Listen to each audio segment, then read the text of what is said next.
എന്റെ പേര് അന്ന് പൂർവിക കാലഘട്ടത്തെ കുറിച്ച് പറയുന്നു. നിന്റെ പേരെന്താണ്? എന്റെ പേര് ഇന്ന് ഈ പുതിയ ആധുനിക കാലഘട്ടത്തെ കുറിച്ച് പറയുന്നു.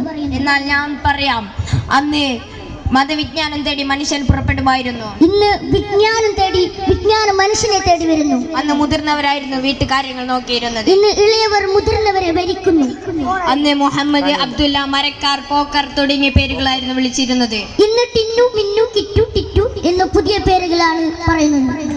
അന്ന് ഹജ്ജും ഉംറയും ആരാധനയായിരുന്നു. ഇന്ന് ഹജ്ജും ഉംറയും ടൂറും വിനോദവുമായിരിക്കുന്നു. അന്ന് ഇശാ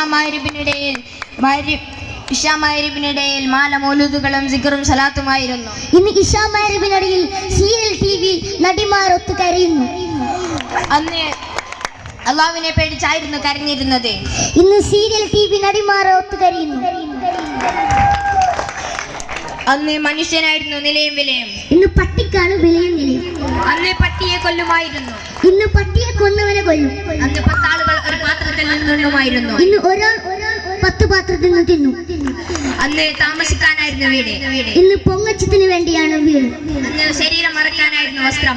ഇന്ന് പൊങ്ങച്ചത്തിന് തിന്ന വേണ്ടിയാണ് വസ്ത്രം. അന്ന് സ്ത്രീകളായിരുന്നു വീട്ടുകാര്യങ്ങൾ നോക്കിയിരുന്നത്. ഇന്ന് സ്ത്രീകൾ നാട്ടുകാരെ നോക്കുന്നു. അന്ന് പള്ളിയിൽ സിക്റും സലാത്തും മാല മൗലൂദുകളുമായിരുന്നു. ഇന്ന് പള്ളിയിൽ കയ്യാങ്കളിയും ബഹളവുമായിരിക്കുന്നു. അന്ന് സ്നേഹവും കൃപയും ആത്മാർത്ഥതയായിരുന്നു.